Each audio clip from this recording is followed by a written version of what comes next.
The rain hammered against the windows of the modest two-bedroom apartment in Southside Chicago as Maya Johnson stood in the bedroom doorway, watching her husband Derek pack his clothes into expensive leather suitcases she'd never seen before.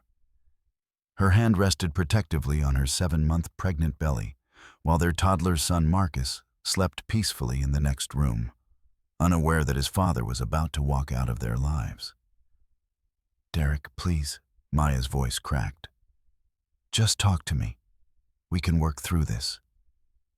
Derek didn't even look up from folding his designer shirts Maya hadn't bought him, shirts that cost more than their monthly rent. At 35, he'd always been ambitious, always hungry for more than what their middle-class life provided. But lately, that hunger had turned into something darker, something that made him look at Maya like she was an obstacle rather than his wife of 5 years. "There's nothing to work through, Maya." His tone was flat, emotionless. "I'm done pretending." "Pretending?" The word felt like a slap. "We have a son. I'm 7 months pregnant with your daughter. This is our life, Derek. This is our family." He finally looked at her then, and the coldness in his eyes made her stomach drop. "This was never supposed to be my life. Living in this cramped apartment, scraping by on teachers' salaries, shopping at Target instead of Nordstrom." He zipped one suitcase with aggressive finality. "Amber understands what I need. She gets my ambitions." Amber. The name fell between them like a bomb. Amber Chen, his boss's executive assistant at Morrison Financial Services. 26 years old, rail-thin, always dressed in clothes that screamed money Maya would never have. Maya had met her exactly once at the company holiday party last December, had watched how Amber touched Derek's arm while laughing at his jokes, how she'd looked right through Maya like she wasn't even there. "How long?" Maya heard herself ask, though part of her didn't want to know. "Does it matter?"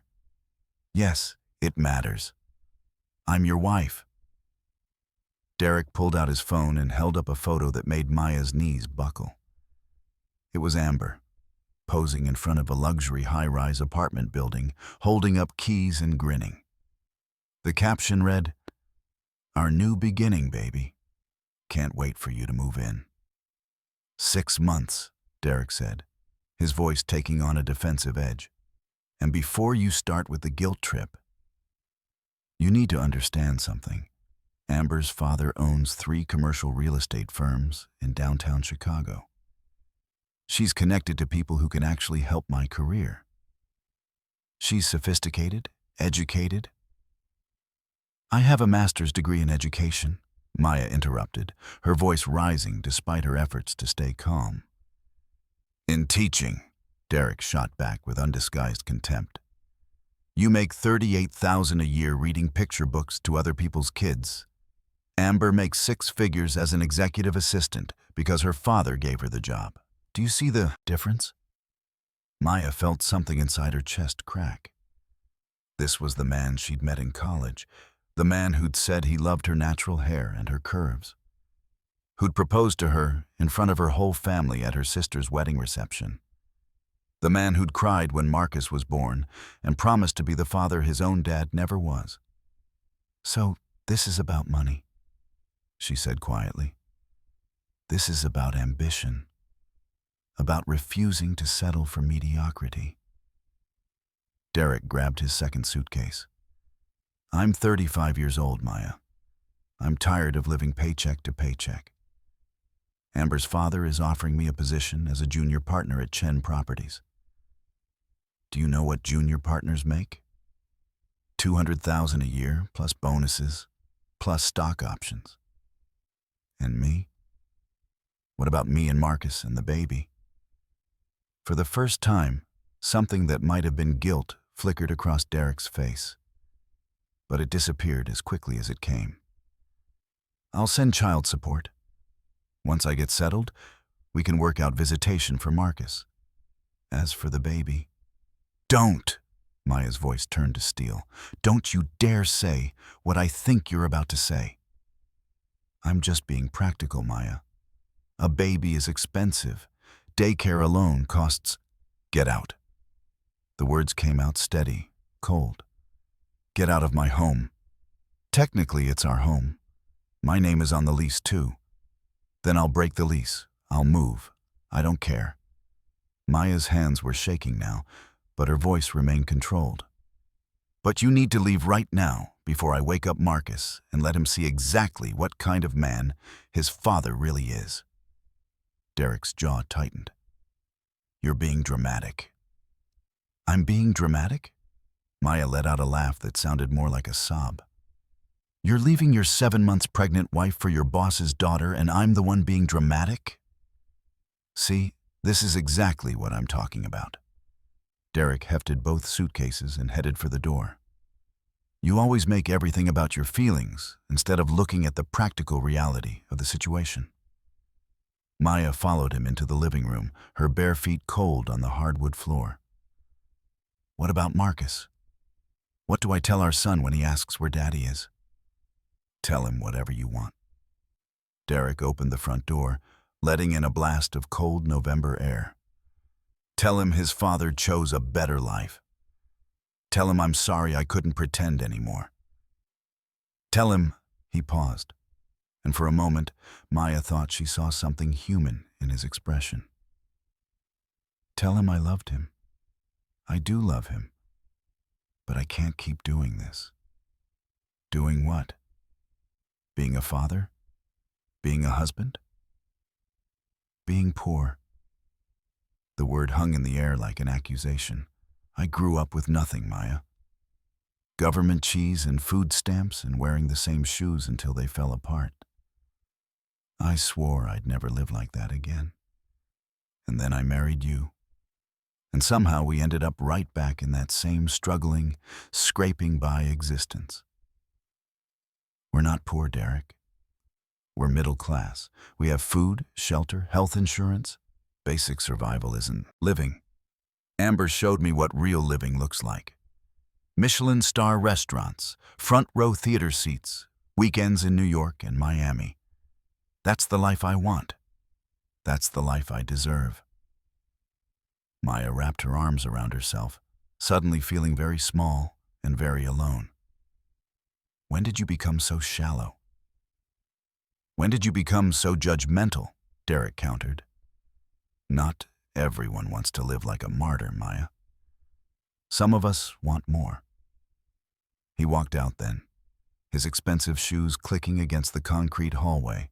Maya stood in the doorway, watching him disappear into the elevator, watching the doors close on 5 years of marriage and every promise he'd ever made. She didn't cry, not yet. She just closed the door, locked it, and walked slowly to Marcus's room.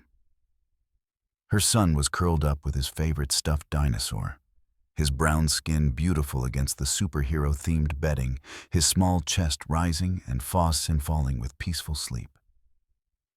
It's going to be okay, Maya whispered, though she wasn't sure if she was talking to Marcus, to the baby girl growing inside her, or to herself. We're going to be okay. But as she lay down on her own bed, the bed she'd shared with Derek for 5 years, Maya finally let the tears come. They weren't tears of sadness exactly. They were tears of rage and humiliation and the crushing weight of single motherhood looming ahead of her. She thought about calling her sisters. Zara, the oldest, a neurosurgeon at Northwestern Memorial. Simone, the middle child, who ran her own chain of upscale beauty salons across the Midwest. And Joy, the baby of the family, a corporate attorney at one of Chicago's most prestigious law firms. The Johnson sisters, people called them. 4 brilliant black women who'd grown up in poverty and clawed their way to success through education, determination, and an unshakable bond. But Maya had spent 5 years trying to prove she could make it on her own, without her sister's money or connections. She'd married Derek specifically because he wasn't intimidated by her family's success, because he'd seemed to love her for herself rather than what her sisters could provide. What a fool she'd been. Her phone buzzed on the nightstand. A text from an unknown number. Against her better judgment, she opened it. The image made her stomach turn. It was a photo of Derek and Amber, kissing in what looked like an expensive penthouse apartment. Floor-to-ceiling windows overlooking the Chicago skyline, designer furniture, artwork that probably cost more than Maya's annual salary. Amber's left hand was visible in the shot, and on her ring finger sparkled a diamond so large it looked fake. Below the photo, a message. Thanks for setting him free. Some women are meant to be wives. Others are meant to be forgotten. Guess which one you are. Maya stared at the message for a long moment. Then she did something she hadn't done in 5 years. She opened her contacts, scrolled to family group chat, and typed 3 words, I need help. The response was immediate. 3 separate text bubbles appeared simultaneously. Zara, address, now. Simone, on my way. Joy, whatever happened, we're going to fix it. 20 minutes later, Maya heard the distinctive sound of her oldest sister's Mercedes pulling up outside the apartment building, followed by the throaty purr of Simone's custom Range Rover, and finally the quiet electric hum of Joy's Tesla. The Johnson sisters had arrived, and Derek Johnson had just made the biggest mistake of his life. Maya opened the door before they could knock, not wanting to wake Marcus. Zara stood there in designer athleisure wear that somehow still looked elegant. Her natural hair in a perfect twist out, her doctor's bag slung over one shoulder. At 39, she carried herself with the authority of someone who'd spent the last 15 years saving lives. Behind her, Simone had clearly come straight from one of her salons, still wearing the tailored business suit she preferred for client consultations, her sister locks styled in an elaborate updo that probably took 2 hours. At 37, she'd built a beauty empire from a single storefront, and it showed in every polished inch of her appearance. Joy brought up the rear, 31 and fierce in a way that made opposing counsel tremble. She was still in her courtroom attire, a sharp black suit with a silk blouse the color of blood. Her natural hair was cut in a close fade that somehow made her look even more formidable. "Where is he?" Joy asked without preamble, her voice low and dangerous. "Gone." Maya's voice cracked on the word. "He left. He's with her." Zara immediately went into doctor mode, gently guiding Maya to the couch. "How far along are you now? 7 months?" 28 weeks, exactly. "And you're feeling okay? No contractions, no bleeding, no dizziness?" "I'm fine physically, Zara. It's everything else that's—" Maya couldn't finish the sentence. The tears came again, harder this time. Simone sat down on Maya's other side, wrapping an arm around her shoulders. "Start from the beginning, baby sister. Tell us everything." So Maya did. She told them about the changes in Derek over the past year, the late nights at work, the new clothes, the sudden interest in country clubs and wine tastings. She told them about Amber Chen and her father's real estate empire. She told them about the apartment with the skyline view and the $200,000 job offer. When she showed them the photo Amber had sent, Joy's expression went from concerned to absolutely lethal. "Give me your phone," Joy said, her lawyer voice in full effect. "Joy, what are you—" "That text message is harassment, possibly cyberbullying, definitely evidence of alienation of affection." Joy was already screenshotting the message, forwarding it to her own phone. "Plus, if Derek moved out without discussing custody arrangements or child support, he's in violation of his parental responsibilities." "He said he'd send money," Maya offered weakly. "What he says and what he does are 2 different things." Joy's fingers flew across her phone screen. "I'm calling my investigator. If Derek Johnson thinks he can just walk away from his family without consequences, He's about to learn exactly how wrong he is. Zara was checking Maya's blood pressure with equipment from her medical bag. Your BP is elevated, which is concerning at this stage of pregnancy. You need to stay calm, stay hydrated, and absolutely do not let this man stress you into early labor. Easy for you to say, Maya muttered. You're not the one whose husband just left her for a younger woman with a trust fund. No, but I am the one who helped deliver over 200 babies last year, and I know what stress can do to pregnancy outcomes. Zara's voice was gentle but firm. Maya, I love you. We all love you, and we're going to handle this. But right now, your priority is keeping yourself and that baby girl healthy. Simone had been quiet, scrolling through her phone with an expression that usually meant she was plotting something. Chen Properties, you said? Maya nodded. Robert Chen's company. I know him. He gets his hair cut at my Gold Coast location. Simone's smile was sharp. Very particular about his appearance. Comes in twice a month, like clockwork. Please don't cause a scene at your salon, Maya begged. Sweetheart, I never cause scenes. Simone's smile widened. I simply ensure that certain information reaches the right people at the right time. For instance, I happen to know that Robert Chen's wife, Patricia, is on the board of the Chicago Children's Museum. She's very active in child welfare advocacy, very passionate about supporting single mothers and children's rights. The implication hung in the air. Joy looked up from her phone with an approving nod. Good. We'll need every angle we can get. What are you planning? Maya asked nervously. Zara squeezed her hand. We're planning to make sure you and your children are protected and provided for. That's all. That's not all. I know you three when you're like this. Maya looked at each of her sisters in turn. You're planning something bigger. Derek walked away from his family because he thought a rich girl and a fancy job were better than the life he had. Joy said bluntly. He needs to understand that his actions have consequences. Real consequences.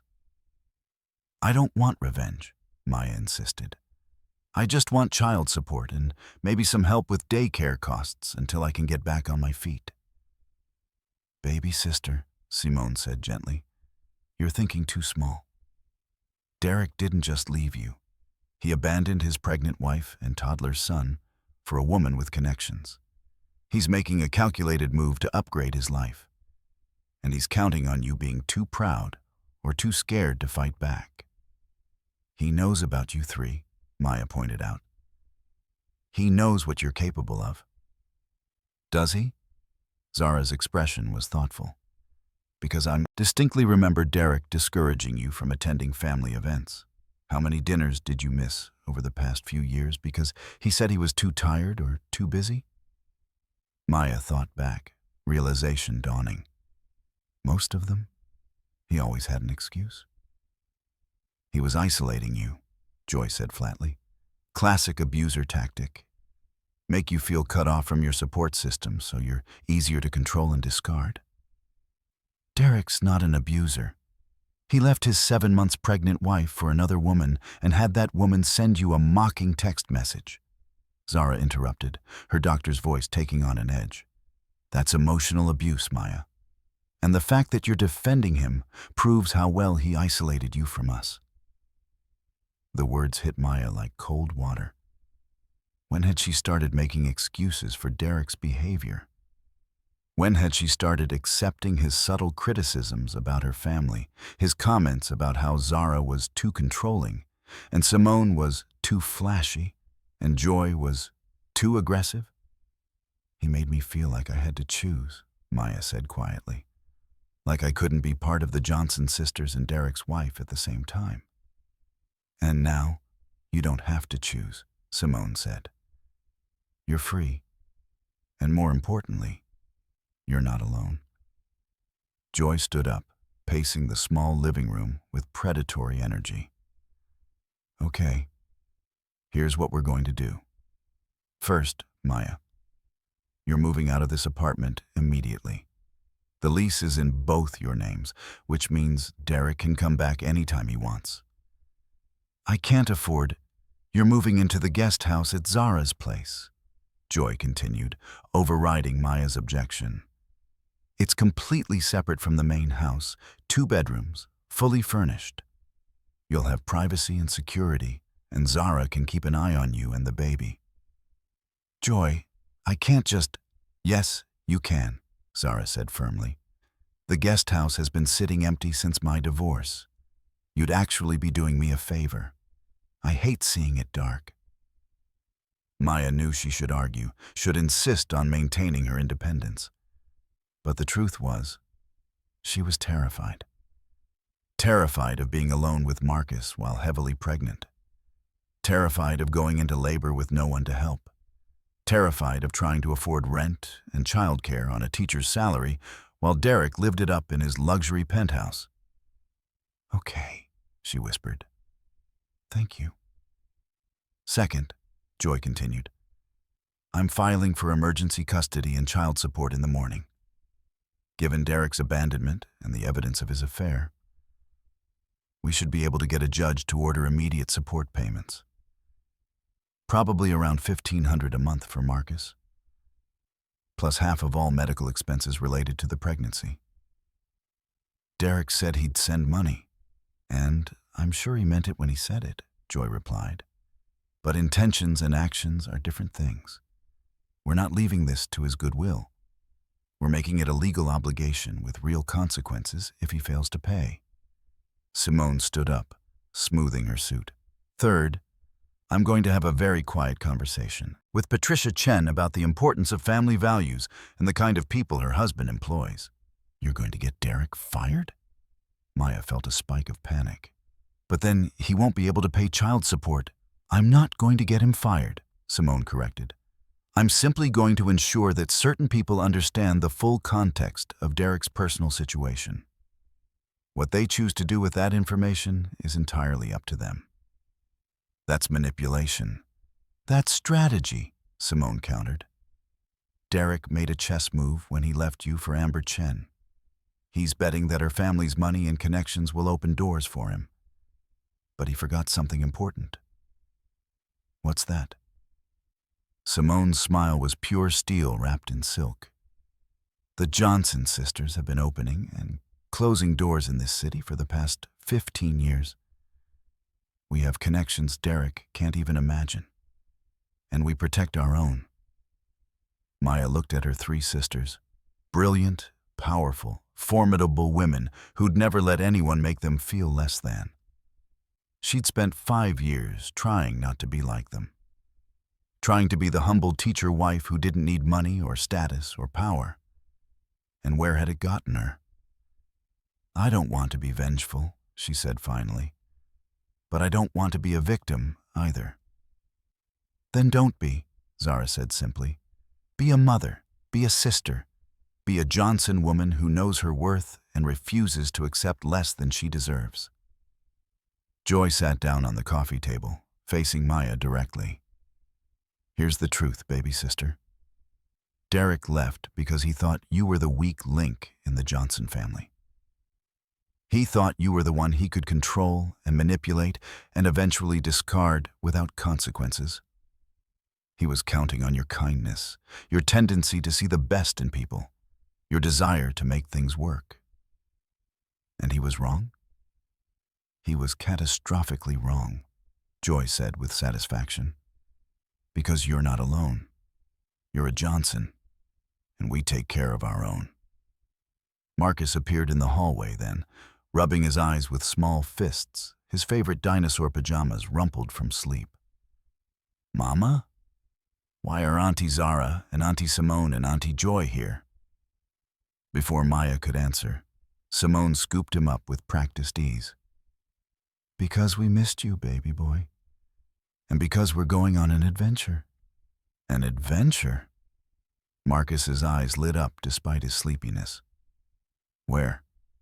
Auntie Zara has a special house with a big backyard and a swing set, Simone told him. And you and Mama are going to stay there for a while. Doesn't that sound fun? Marcus looked to Maya for confirmation.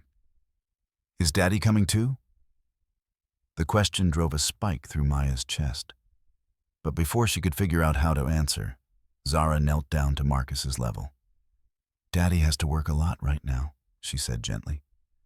But you know what? You're going to have so much fun with all your aunties. We can have movie nights and make pancakes and... Can we go to the zoo? Marcus asked hopefully. Absolutely, Zara promised. As soon as it gets a little warmer, we'll go see all the animals. Okay. Marcus seemed satisfied with this answer, his 3-year-old brain easily distracted by the promise of future adventures. Joy stood up, all business again. Simone and I will stay here tonight and start packing. Zara, take Maya and Marcus to your place now. Maya needs rest, and I don't want her here if Derek decides to come back for anything. He won't, Maya said. He took everything he wanted. Men like Derek always come back, Joy said darkly. They come back for things they forgot. They come back to make sure you're suffering enough to make them feel important. They come back because they can't stand the idea of you moving on without them. Her expression softened slightly. Trust me, Maya. My ex-husband tried the same thing. They always come back. And when Derek does, I want you somewhere he can't find you without going through me first. That decided it. 20 minutes later, Maya sat in the passenger seat of Zara's Mercedes, with Marcus sleeping in his car seat behind them, watching her modest apartment building disappear in the side mirror. Everything she'd built with Derek, the life she'd thought was forever, was over. But as they drove through Chicago's nighttime streets toward Zara's house in the affluent suburb of Evanston, Maya felt something unexpected. Not sadness or fear, but a strange sense of coming home. She was going back to her sisters, back to the people who'd loved her unconditionally long before Derek Johnson entered her life. Thank you, she said quietly to Zara. Her oldest sister reached over and squeezed her hand. That's what family does, Maya. We show up. We protect each other. And we never, ever let anyone make us feel small. As they pulled into the circular driveway of Zara's stunning Tudor-style home, Maya saw the guest house to the left, a charming 2-bedroom cottage that looked like something from a fairy tale. Lights were already on inside, and through the windows, she could see that someone had prepared it for their arrival. Did you know I was coming? Maya asked. Zara smiled. I hoped you would eventually. After your first text, I called my housekeeper and had her air out the guest house and stock the fridge. I've been waiting for you to come home for 5 years, baby sister. I wasn't going to waste a minute once you finally called. Maya felt tears burning again, but these were different tears. These were tears of relief and gratitude and the overwhelming knowledge that no matter what happened with Derek, no matter what came next, she wasn't alone. The Johnson sisters had her back, and Derek was about to learn what that really meant. The next morning, Maya woke up in the guest house's master bedroom with sunlight streaming through lace curtains and the smell of coffee drifting in from the kitchen. For a moment, she forgot where she was, forgot that her life had imploded just 12 hours ago. Then she felt the baby kick against her ribs, and reality came rushing back. She found Marcus in the kitchen with Zara, eating pancakes shaped like dinosaurs and chattering happily about the tire swing he'd spotted in the backyard. Her son looked so content, so unbothered by the enormous change in their lives, that Maya felt a pang of guilt. Had she protected him from Derek's emotional distance? Or had she just been blind to it? Good morning, Zara said cheerfully, pouring Maya a cup of decaf coffee. How did you sleep? Surprisingly well, actually. Maya accepted the coffee gratefully. The bed is incredible. Everything in the guest house is top of the line. I had it renovated 2 years ago with the idea that maybe one day I'd have someone stay here who needed sanctuary. Zara's expression turned serious. I never wanted it to be you, Maya. I never wanted you to need sanctuary from your own husband. I know. Maya sat down at the small kitchen table, watching Marcus finish his breakfast. Have you heard from Joy or Simone? Joy texted an hour ago. She's already at the courthouse filing emergency custody and support motions. She expects to have a hearing scheduled within a week. Zara pulled out her phone and showed Maya a screenshot. Simone sent this. The image showed Robert Chen leaving one of Simone's high-end salons, looking troubled. Below it, Simone had written, "Had a lovely conversation about family values and employee conduct. He seemed very interested in my thoughts on workplace affairs and professional ethics."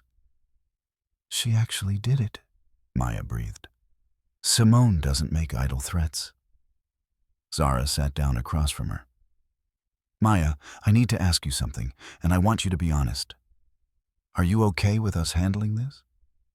What do you mean? I mean, we're your sisters. But this is your life. If you want us to back off, if you want to handle Derek on your own terms, we will. Zara's voice was gentle but firm.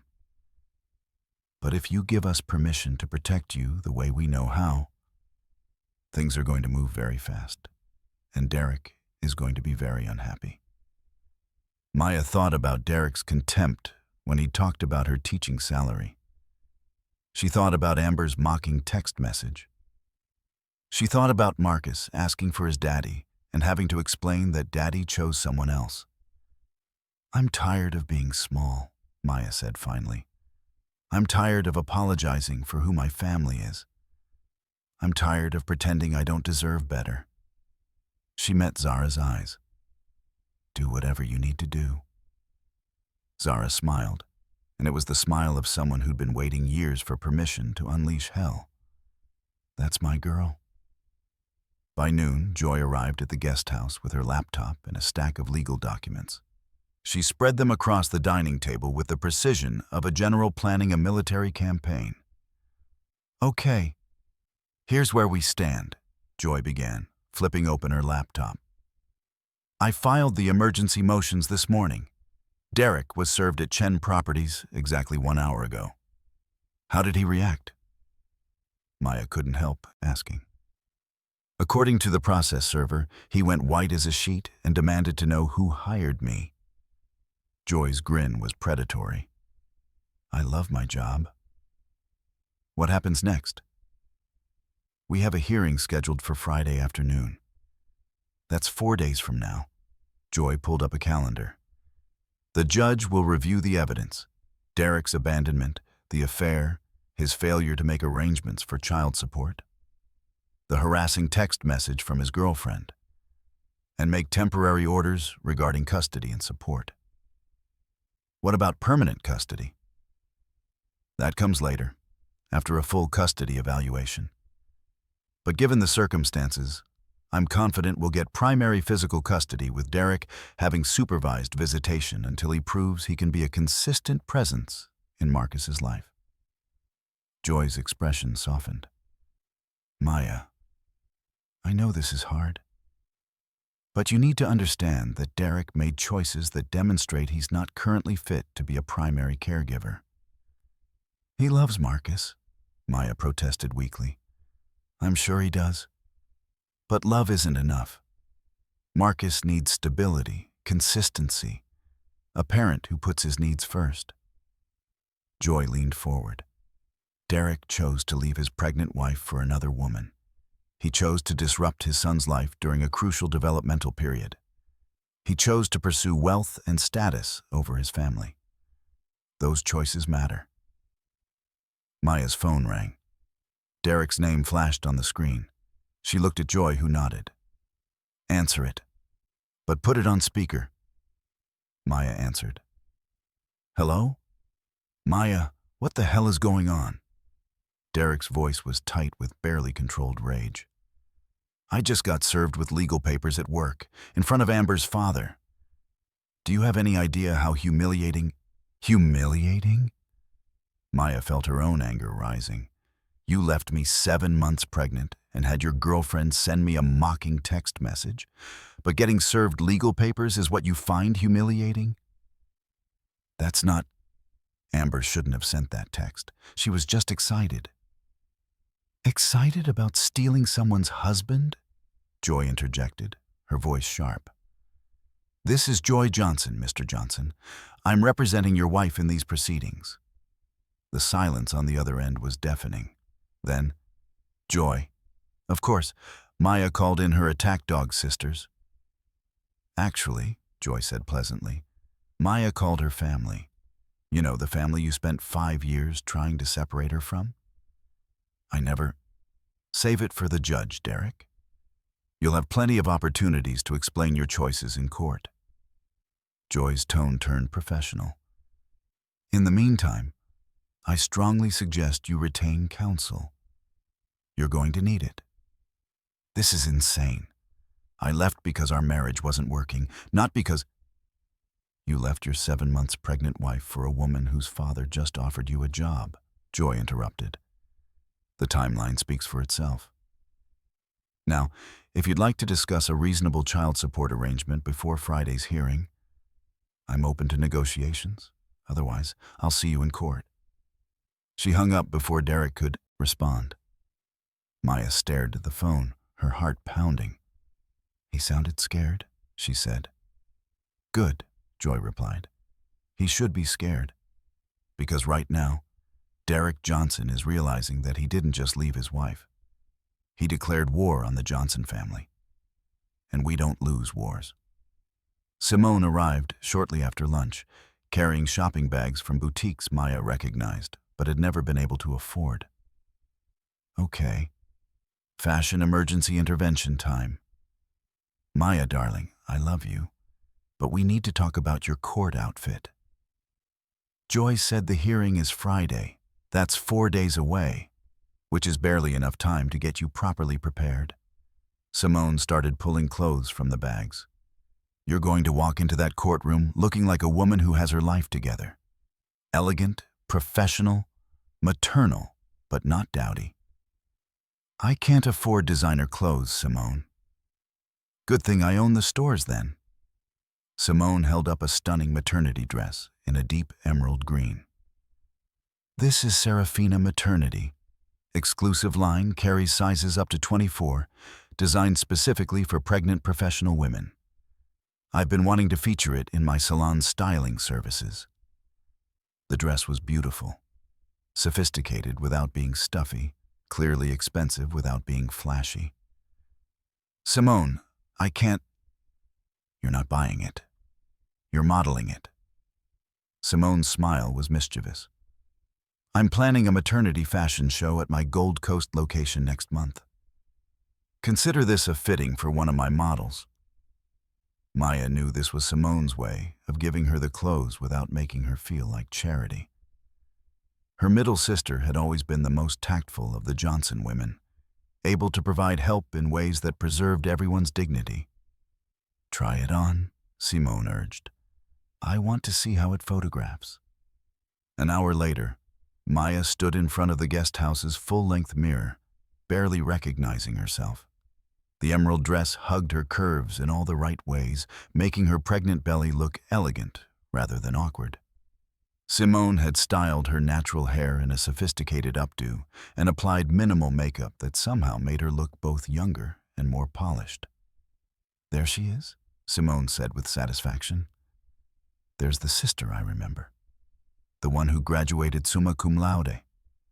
The one who stood up at our grandmother's funeral and gave a eulogy that made 300 people cry. The one who used to know exactly who she was. Maya felt tears threatening to ruin the makeup. I lost her somewhere. I lost me. No, you didn't lose her. You put her away because Derek made you feel like she was too much. Simone stood behind Maya, meeting her eyes in the mirror. But she's still there, Maya. And now she gets to come out again. That evening, all four Johnson sisters sat together in Zara's living room, a scene that hadn't happened in years. They'd ordered Thai food, Maya's favorite, and opened expensive wine for everyone except Maya, who got sparkling cider in an identical glass. "To family?" Zara said, raising her glass. "To family," they echoed. "Now," Joy said, pulling out her tablet, "let's talk strategy. Derek's going to be desperate at this hearing. He knows he looks bad, but he's counting on the judge being sympathetic to his side of the story." "What side?" Maya asked. "He left me for another woman. There's no way to spin that positively. You'd be surprised what a good lawyer can do." Joy pulled up documents. "He'll probably argue that the marriage was already over, that you two had been growing apart for months, that his relationship with Amber started after an emotional separation. That's a lie. Doesn't matter. What matters is what we can prove." Joy highlighted sections of her notes. "Which is why I've subpoenaed Derek's credit card statements and phone records for the past year. If he's been having an affair for 6 months like he admitted, there will be evidence. Hotel charges, restaurant receipts, gift purchases." Simone set down her wine glass. "Speaking of evidence, Patricia Chen called me this afternoon." All three sisters turned to look at her. "And?" Zara prompted. "And she wanted to know if the Maya Johnson who Derek married was the same Maya Johnson who's the sister of Dr. Zara Johnson, owner of Joy Johnson Legal and founder of Simone's Sanctuary Salons." Simone's smile was triumphant. "I told her yes, and then I told her about the pregnancy, the abandonment, and the text message Amber sent." "How did she react?" Maya asked. "She went very quiet. Then she thanked me for my honesty and said she would be discussing the situation with her husband." Simone leaned back, satisfied. "Patricia Chen sits on the board of 3 child welfare organizations. The idea that her daughter is involved in breaking up a family, especially a family with a pregnant woman and a toddler, is not going to sit well with her social circle." "You're destroying Derek's job prospects," Maya said, though she wasn't sure if she was protesting or just stating facts. "No, Derek destroyed his own job prospects when he chose to have an affair with his boss's daughter," Joy corrected. "We're simply making sure the right people have all the facts." Zara had been quiet, studying Maya's face. "How are you feeling about all this, really? Not what you think you should feel, but what you actually feel." Maya considered the question. Yesterday at this time, she'd been crying on her bed, terrified of the future. Now she was sitting in her sister's living room, surrounded by women who'd moved heaven and earth to protect her. "I feel angry," she admitted. "Really angry, but also relieved. Like Derek leaving was awful, but it's also freeing. I don't have to pretend anymore. I don't have to make myself small or hide who my family is or apologize for wanting more." "Good," Zara said, "because that anger is going to fuel you through what comes next. And what comes next isn't going to be easy." "What do you mean?" "I mean, Derek is going to try to paint himself as the victim. He's going to tell people that you were controlling, that your sisters intimidated him, that he felt emasculated by your family's success." Zara's voice was matter-of-fact. "It's textbook behavior for men who leave strong women. They have to justify their choices by making you the villain." "Let him try," Joy said darkly. "Between the affair, the abandonment, and the evidence we're collecting, his narrative isn't going to hold up in court." "But it might hold up in the court of public opinion," Simone pointed out, "which is why we need to get ahead of this story." Maya looked at her sister nervously. "What are you thinking?" "I'm thinking that my salons serve some of the most influential women in Chicago. Women who sit on school boards and hospital foundations and charity committees." Simone pulled out her phone.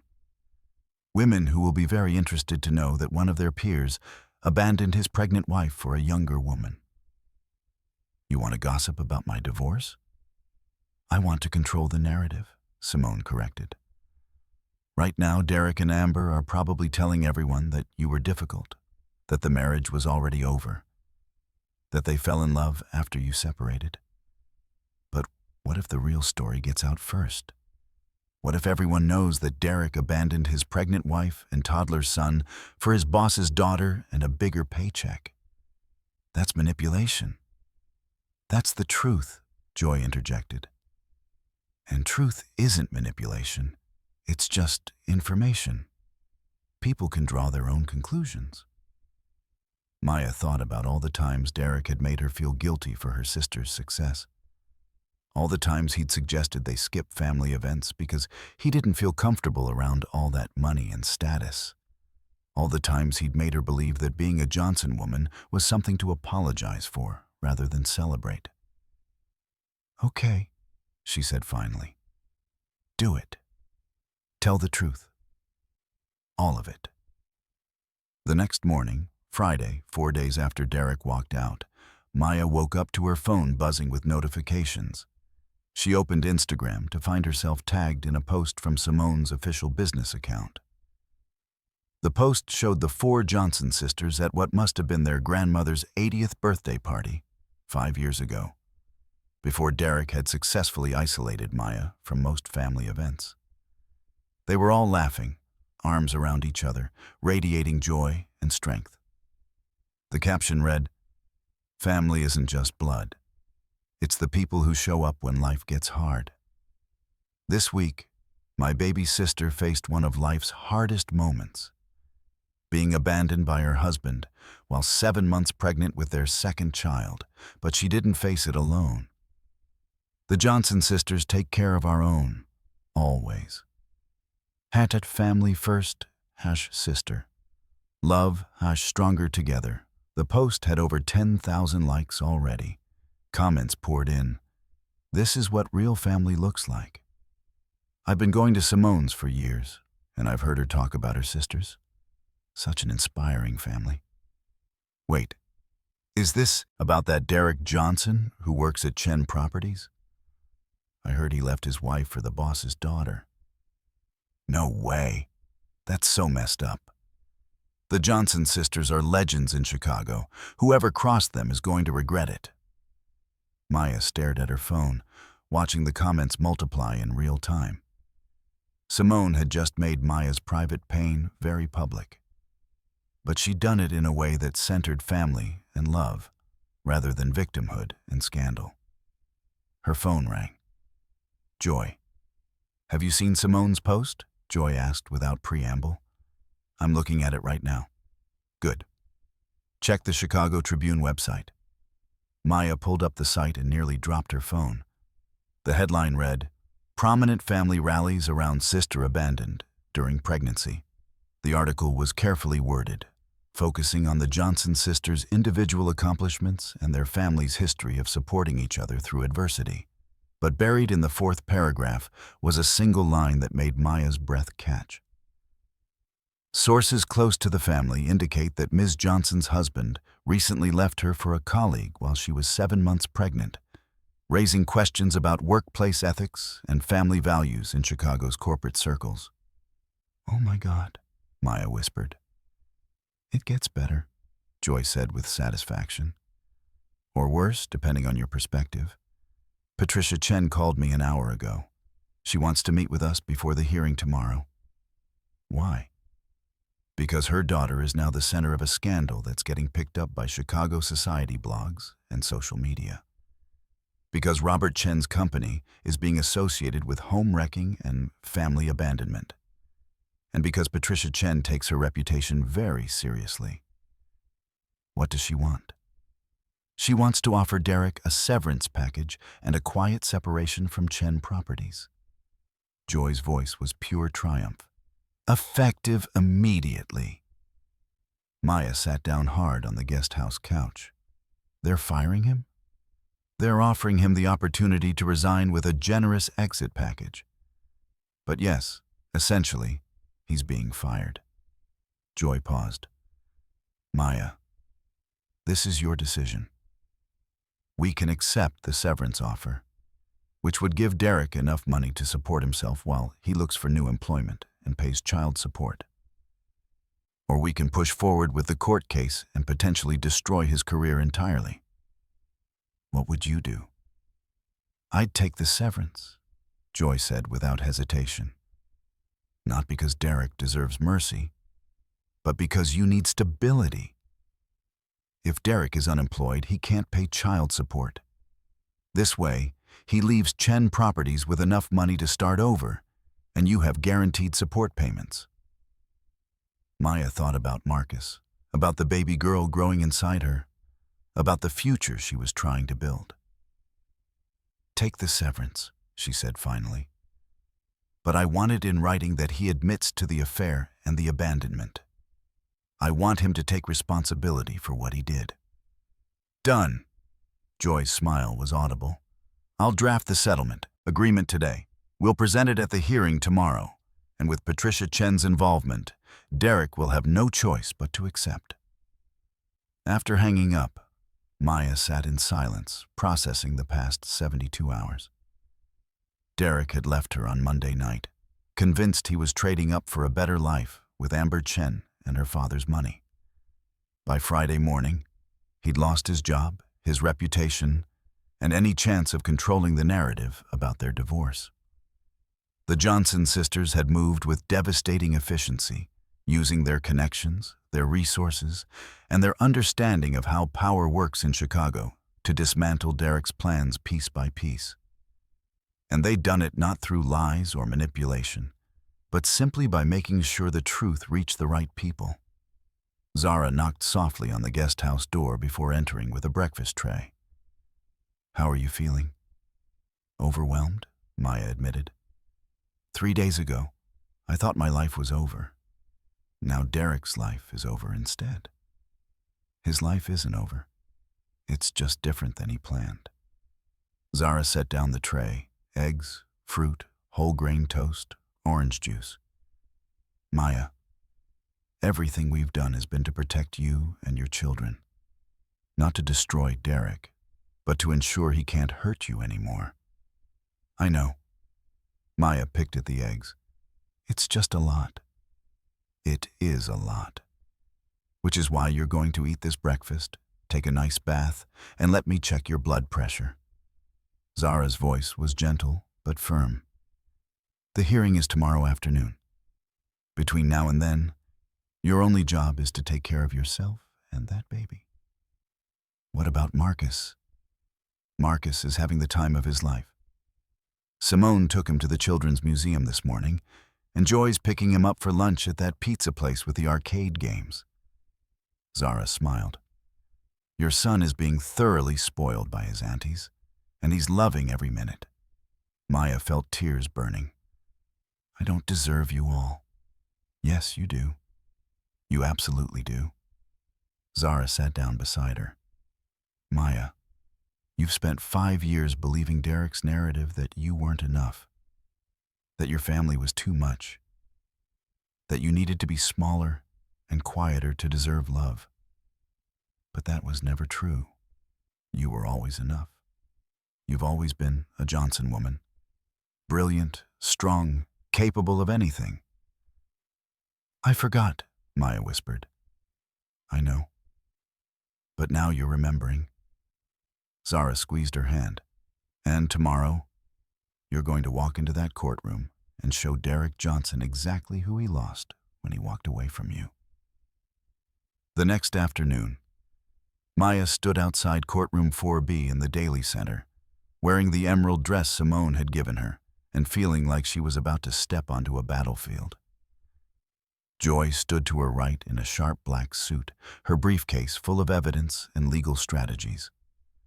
Zara and Simone flanked her left, a united front of Johnson sister solidarity. Remember, Joy said quietly, let me do the talking. Answer questions directly and honestly. Don't let Derek's lawyer bait you into emotional responses. The courtroom doors opened, and Maya's breath caught. Derek stood near the defendant's table with a lawyer she didn't recognize, looking haggard and defeated in a suit that suddenly seemed less impressive than it had a week ago. Beside him sat Amber Chen, and behind them, Patricia and Robert Chen looked distinctly uncomfortable. But what made Maya's spine straighten was the way Derek's eyes widened when he saw her. She watched recognition and regret war across his face as he took in her elegant appearance, her confidence, her sisters standing beside her like bodyguards and allies. "All rise," the bailiff announced. The Honorable Judge Maria Santos presiding. Judge Santos was a small woman with sharp eyes and a reputation for zero tolerance of nonsense. She reviewed the case file briefly before looking up at both parties. "This is an emergency hearing regarding child custody and support for the minor child Marcus Johnson, age 3, and for the unborn child currently due in approximately 8 weeks. She turned to Derek. "Mr. Johnson, you're represented by counsel?" Derek's lawyer, a nervous-looking man named Mitchell, stood up. "Yes, Your Honor. Mitchell Stevens, representing Derek Johnson." "And Mrs. Johnson?" The judge looked at Maya. Joy stood. "Joy Johnson, representing Maya Johnson, Your Honor." Judge Santos's eyebrow rose slightly. "Any relation?" "Sisters, Your Honor." "I see." The judge made a note. "Well, this should be interesting. Ms. Joy Johnson, you filed the emergency motion. Please proceed." What followed was the most surreal hour of Maya's life. Joy methodically laid out the evidence, Derek's affair, the timeline of abandonment, the text message from Amber, the credit card receipts showing luxury hotels and expensive gifts, the phone records demonstrating months of secret communication. "Your Honor," Joy said, pulling up a PowerPoint presentation. "Mr. Derek Johnson didn't leave his wife because their marriage was failing.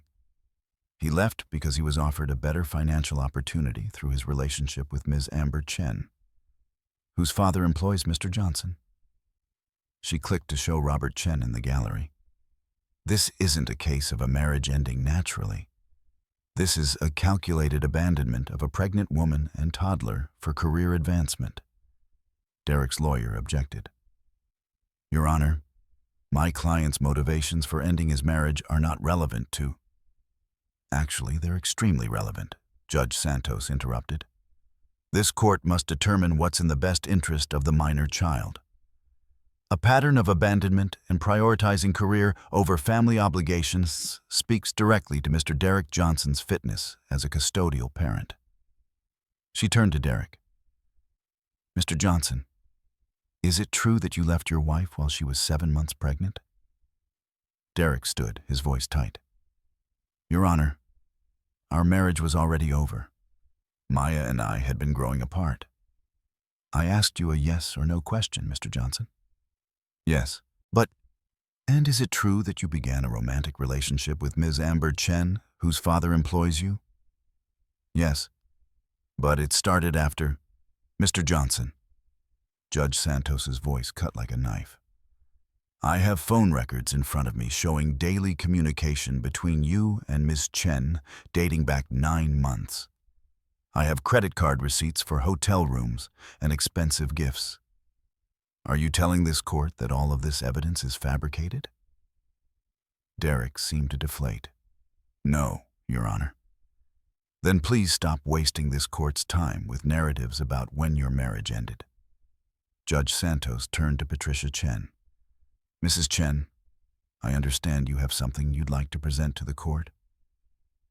Patricia Chen stood, and Maya realized for the first time that she was a formidable woman in her own right.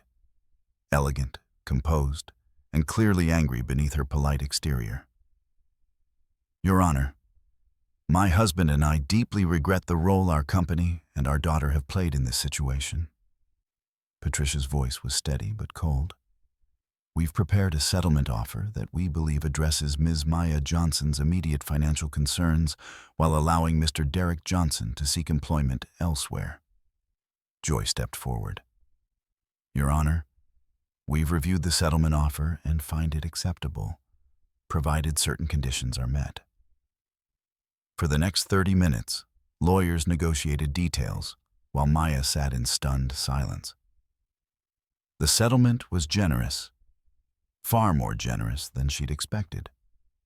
Derek would pay $2,500 monthly in child support for Marcus, plus all medical expenses related to Maya's pregnancy. Upon the new baby's birth, he'd pay an additional $2,000 monthly for her. He'd maintain health insurance for both children. And as part of the settlement, he'd sign an affidavit admitting to the affair and the abandonment, which could be used in future custody proceedings if he failed to meet his obligations. In exchange, Derek would receive a severance package from Chen Properties that would allow him to support himself while looking for new employment. And Maya agreed to supervised visitation every other weekend, with the possibility of unsupervised visits once Derek demonstrated consistent involvement in Marcus's life. "Is this settlement acceptable to both parties?" Judge Santos asked. Joy looked at Maya, who nodded. Derek's lawyer whispered urgently in his ear, and finally, Derek nodded too. "Then, by the power vested in me by the state of Illinois, I approve this settlement agreement and enter it as a temporary order of this court." Judge Santos signed documents with a flourish. "Mr. Johnson, I want to be very clear about something. You abandoned your pregnant wife for another woman. You prioritized career advancement over your family. Those choices demonstrate profound selfishness and poor judgment." Derek's face was red, but he remained silent. "However," the judge continued, "I'm also cognizant that children need fathers when those fathers are willing and able to be present. So, you have an opportunity here, Mr. Johnson. An opportunity to prove that you can be the father your son needs and the father your daughter will need. I strongly suggest you take it seriously, because if you appear before me again on similar charges, my ruling will be far less generous." "Yes, Your Honor," Derek mumbled. "Court is adjourned." As people began gathering their things, Derek approached Maya with obvious reluctance. Joy stepped between them immediately, but Maya touched her sister's arm. "It's okay," she said quietly. "Let him talk." Derek looked at her, really looked at her, for the first time in months. "You look good, Maya. Different. Strong." "I am strong. I just forgot for a while." "I didn't—" He stopped, seemed to struggle with words. "I didn't expect all this. Your sisters, the settlement, any of it. What did you expect, Derek? That I'd just accept being abandoned with no fight? I expected you to be the quiet, agreeable woman I married. The one who never made waves or caused problems." His laugh was bitter. "I forgot that you're a Johnson. And Johnsons don't take things lying down." "No, we don't." Maya's voice was steady. "Derek, I want you in Marcus's life. I want him to know his father. But you need to understand something. I'm not the woman you married anymore. That woman died when you walked out. What you're dealing with now is the woman I should have been all along." Derek nodded slowly. Behind him, Amber Chen looked small and miserable, and Patricia Chen looked at her daughter with obvious disappointment. Robert Chen was on his phone, probably already dealing with the business fallout from this very public family drama. "Can I see Marcus tonight?" Derek asked. "The supervised visitation doesn't start until next week, but—" "No." Maya's voice was gentle but firm. "You left 3 days ago, Derek. You don't get to waltz back in on your schedule. When you're ready to commit to consistent, reliable visitation according to the court order, then you can see your son. Maya, please. You made choices, Derek. Now live with them." She turned and walked away, her sisters immediately flanking her, and for the first time in 5 years, Maya Johnson felt like herself again. Not Derek's wife, not the quiet teacher who made herself small, but Maya Johnson, sister, mother, and woman who knew exactly who she was and what she deserved. Outside the courthouse, Chicago's November wind whipped around them, but Maya barely felt the cold. Zara had her medical bag ready. Joy was already on her phone dealing with follow-up legal details, and Simone was coordinating with her driver to pick them up. "How are you feeling?" Zara asked, checking Maya's pulse with practiced efficiency. "Like I just won something important," Maya said. "Not the settlement or the court case. Something bigger." "What's that?" Simone asked. "Myself. I got myself back." The 4 Johnson sisters stood together on the courthouse steps, and despite the drama and pain of the past week, despite the challenges still ahead, Maya felt something she hadn't felt in years. Hope. 3 months later, Maya stood in the nursery of Zara's guest house, rocking her newborn daughter and watching spring arrive in Chicago through the window. Little Naomi Joy Johnson, named for her grandmother and the aunt who'd fought so fiercely for her, slept peacefully in her arms, completely unaware of the drama that had preceded her birth. Marcus played in the backyard with Zara, his laughter carrying through the open window. He'd adjusted remarkably well to their new life, occasionally asking about his daddy, but mostly content with the attention lavished on him by his 3 aunts. Derek had been inconsistent with visitation, showing up for the first few supervised visits and then making excuses about job interviews and networking events. Maya had stopped being surprised or disappointed. This was who Derek was. A man who wanted the appearance of being a good father without the actual work it required. But she'd also stopped defining herself by Derek's failures. She had her sisters. She had her children. She had a new teaching position at an excellent private school where Simone knew the headmaster. She had health insurance through Zara's practice and a lawyer's sister who'd made sure every financial detail was locked down legally. She had her life back. A knock on the guest house door interrupted her thoughts. Zara poked her head in. "You have a visitor." "Who?" "Patricia Chen. She asked if she could speak with you." Maya hesitated, then nodded. "Send her in." Patricia Chen entered the nursery with the careful movements of someone approaching a wild animal. She was dressed impeccably as always, but her expression was softer than Maya remembered from the courtroom. "Thank you for seeing me," Patricia said quietly. "I know I have no right to intrude on your time." "What do you want, Mrs. Chen?" "To apologize, sincerely and without expectation of forgiveness." Patricia's voice was steady. "My daughter made terrible choices. My husband and I enabled those choices by offering Derek employment without fully understanding the circumstances of his personal life. We should have done our due diligence. We should have protected your family instead of dismantling it."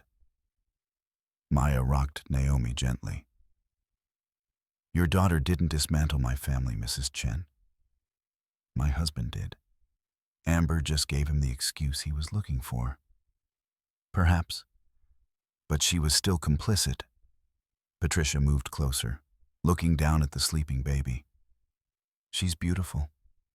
What's her name?" "Naomi Joy." Strong names. Patricia's eyes were misty. "I came here for 2 reasons, Ms. Johnson.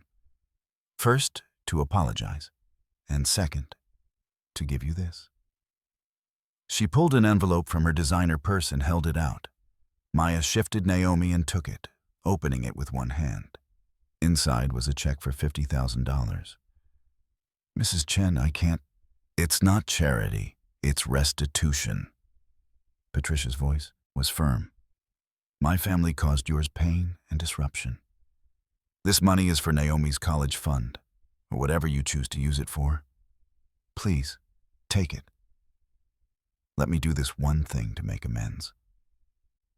Maya looked at the check, at the amount that would ensure her daughter's educational future, and felt tears burning. "Thank you. There's one more thing." Patricia reached into her purse again. "Amber wrote you a letter. I don't know what it says. She wouldn't let me read it. But she asked me to give it to you." The second envelope was lighter, standard stationery. Maya tucked it into her pocket, not ready to read it yet. "How is Amber?" she found herself asking.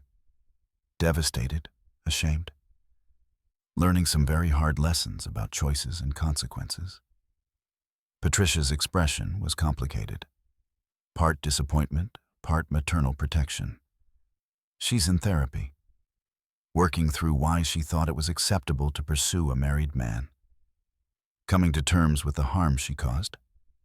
And Derek? Working as a mid-level account manager at a financial firm in Naperville, making a fraction of what we offered him. Still seeing Amber, though their relationship is strained, I think. Patricia's smile was sad. "He got what he wanted, Miss Johnson. The wealthy girlfriend, the corporate job, the image of success. But I don't think he's very happy." "That's not my problem anymore," Maya said simply. After Patricia left, Maya finally opened Amber's letter. It was written in neat, careful handwriting on expensive stationery. "Dear Maya, I don't expect you to forgive me. I don't even expect you to read this letter all the way through. But I needed to try to explain, even though I know there's no explanation that makes what I did okay. I fell in love with the idea of Derek, or what I thought Derek represented.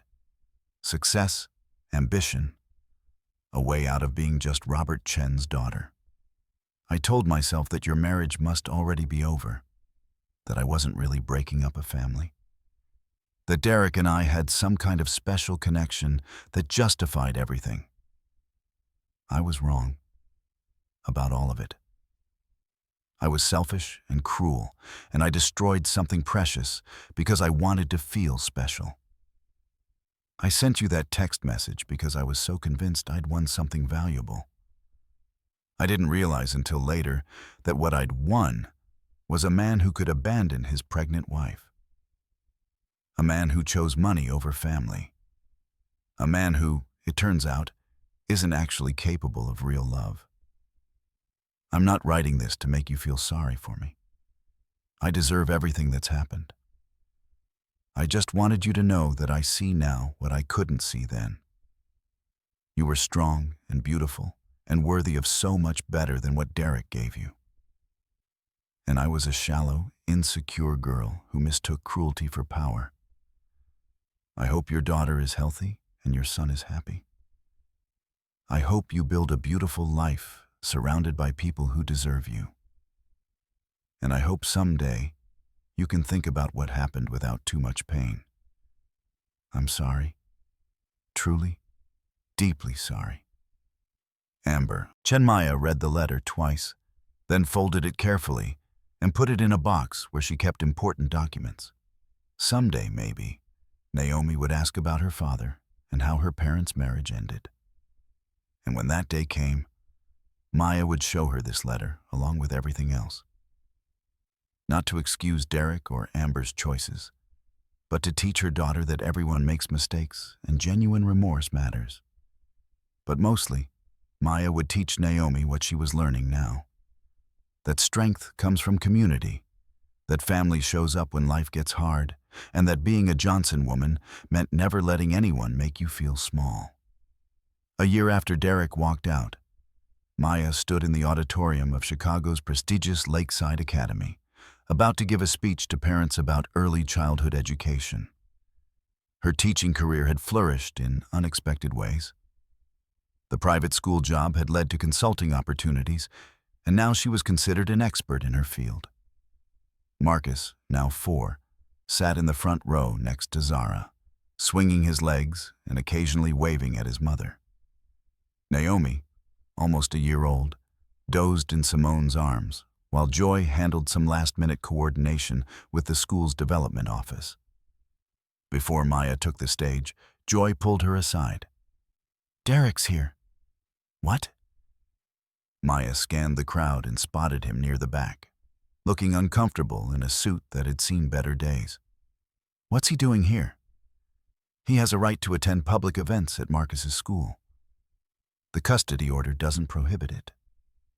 Joy's voice was neutral. "But if you want me to have him removed?" "No." Maya straightened her shoulders, adjusting her blazer. Another gift from Simone's boutique. This one, a deep burgundy that made her feel powerful. "Let him stay. Let him see what I've become." She walked onto that stage with the confidence of a woman who'd survived betrayal and come out stronger. She talked about child development, educational equity, the importance of diverse teaching staff and culturally responsive curriculum. She talked about resilience and growth mindsets and the power of community support. And when she finished, the audience rose in a standing ovation, including Derek, who looked at her with an expression Maya couldn't quite read. Regret? Respect? Some combination of both? Afterward, as people mingled at the reception, Derek approached carefully. Joy materialized immediately, but Maya waved her off. "It's okay. He's allowed to be here." "Maya," Derek said quietly. "That was impressive. Really impressive. Thank you. You've changed so much. You're so confident now, so articulate, so myself?" Maya supplied. "Yes, Derek, I am.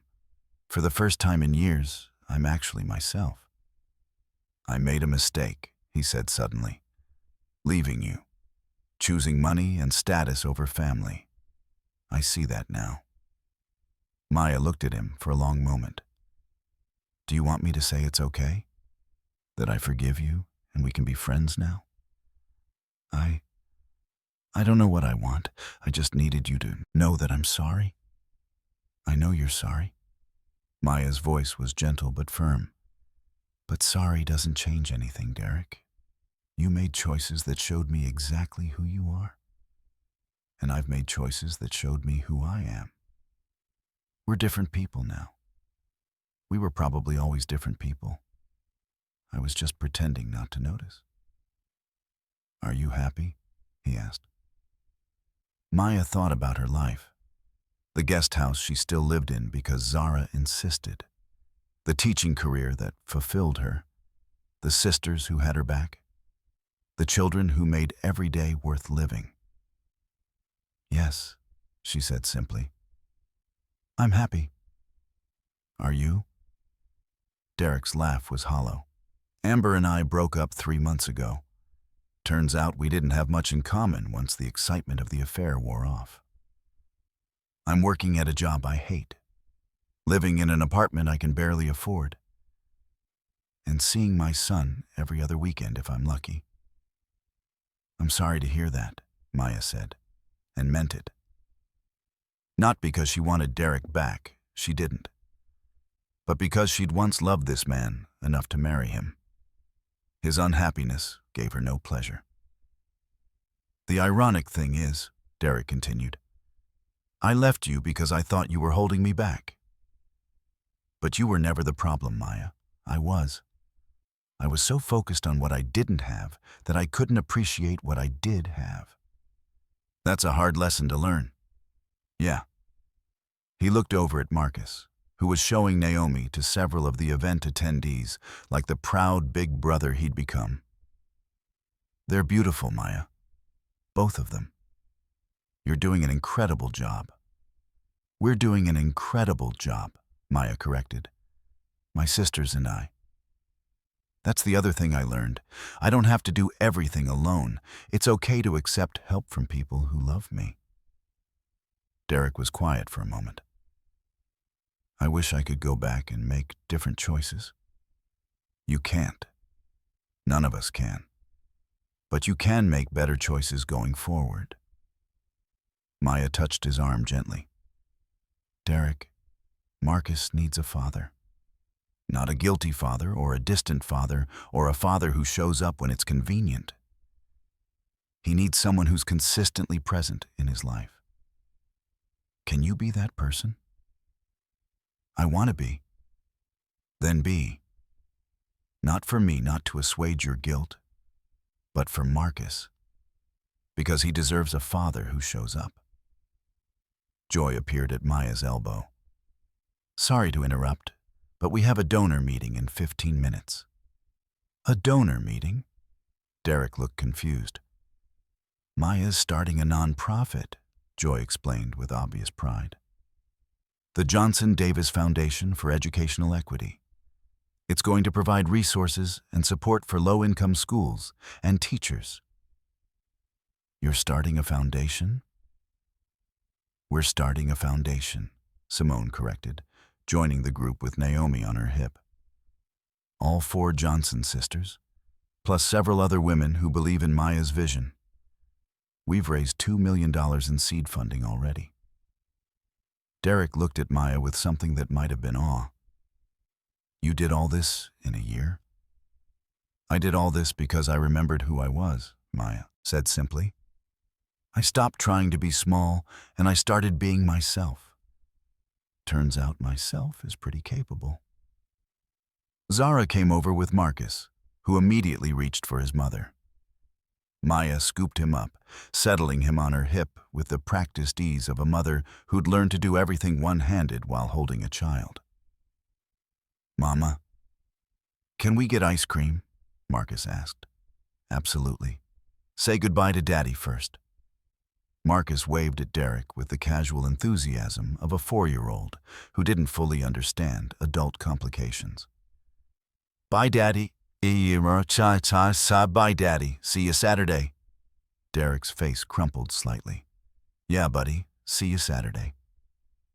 As Maya walked away with her son, surrounded by her sisters and working toward a future she'd built herself, she heard Derek call after her. Maya?